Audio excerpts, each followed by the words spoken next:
Hey Josh, Tommy Gibbons here, professor of the course.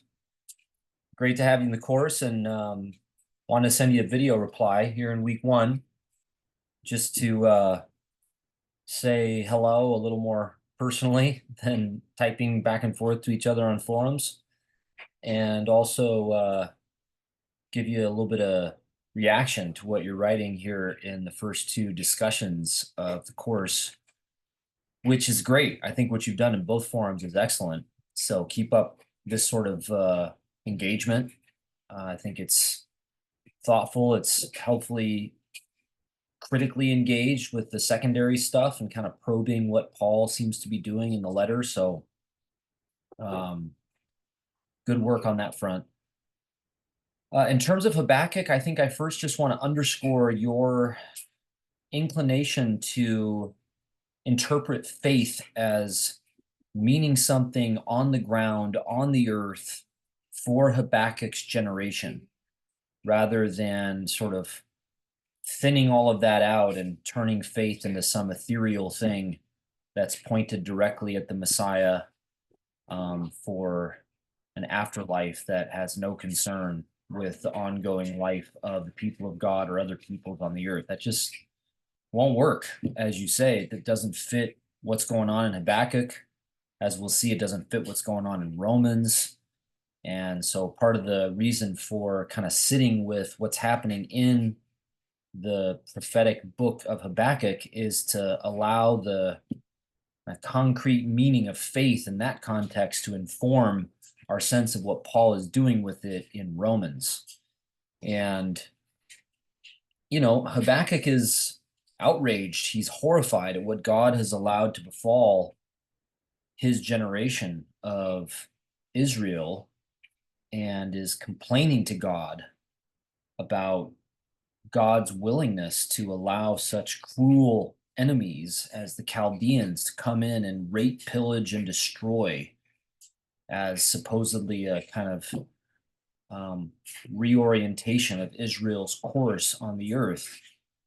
And God's reply is that this is what becomes the word of the Lord through the prophet, that it is indeed tempting to give up on Israel's God, to go the way of the proud and the arrogant, the puffed up, the way the Chaldeans are treating Israel.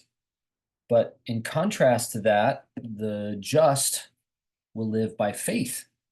So that concretely, living by faith means not giving in to cynicism, not giving up on the hope of God's promises, of God's just commitment to God's people.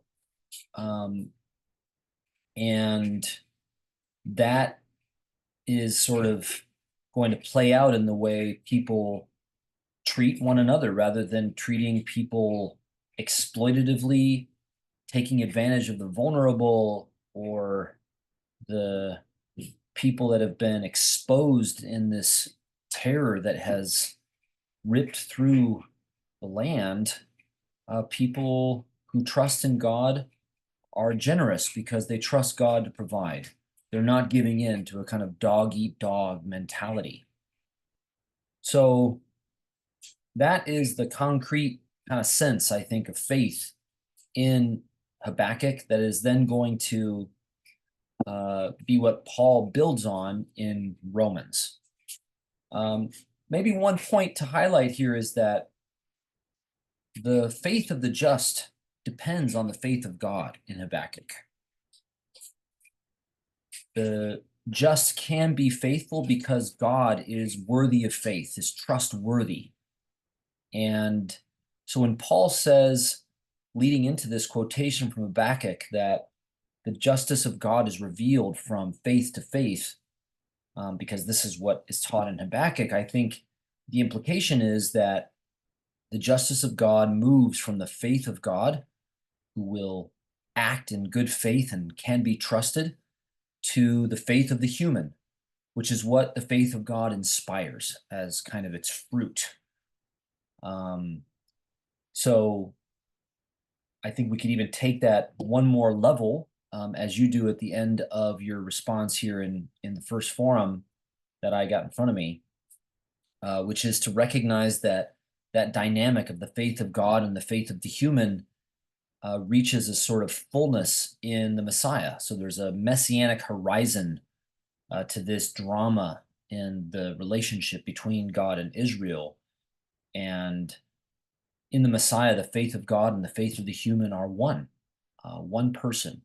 And that life of faith is what has spread to non-Jewish people like the audience of this letter who have been baptized into Israel's Messiah's life and so are participating in the faith of that life. And that then is what Paul is going to teach them, precludes their judging one another, ruling over one another pridefully, arrogantly in the next segment of the letter. As the letter unfolds, it means sharing a table generously, treating others with the same generosity that God has treated them. Has all kinds of other sort of very practical and pastoral implications for the dynamics of community life, this faith that Paul is sort of invoking and heralding and teaching throughout the letter. So digging into Habakkuk a little bit the way that you have, I think, is what enables us to get a little more content for what faith means. And then we want to follow the thread of Romans to kind of track how Paul is teaching faith by the way that he uses that term throughout the letter of Romans. Second response form real quick here. I'm so sympathetic with your initial reaction, right? So often the political has become pejorative in our minds because it's about the way that Christians of the past or present manipulate words from the Bible, various theological commitments to serve some kind of very questionable political agenda. And but I was glad to see you sort of press a little bit deeper and to see that Romans, like a lot of other biblical teaching, encourages a different imaginary of the political. The political is not just about being in charge. It's not reducible to like electoral politics, as in a context like the US today. I mean, it might involve that, but the political is more broadly about how people share power, how they share the goods of their life, how they relate to authorities, even when they are oppressive authorities. This is something Paul's going to address a little later in Romans. All of this goes to the kind of political character of this community because it's a community that Paul is addressing. And hopefully that just inspires our own imagination as to what our calling is as Christians in terms of political life. What sort of life together are we living? How are we treating our neighbors? How is that affecting the sort of social fabric that we're a part of? And in a context like ours, this is going to involve, in various ways, electoral politics, but that's not the focus of it. The focus of it is on, I think, the sort of quality and dynamics of the community's life and its most commonplace activities together in the way they know and care for each other. So we'll keep talking about the political nature of Paul's gospel further into the course, but glad this is kind of stirring some thought for you. And you're welcome to reply to this video if you're so inclined, but don't feel any pressure to do that. If you don't, if you wouldn't mind just writing received or something like that, one word, so that I know that you got the video, it came through okay, and you're able to see it. Thanks again for your good work in week one, and looking forward to more conversation in the weeks ahead.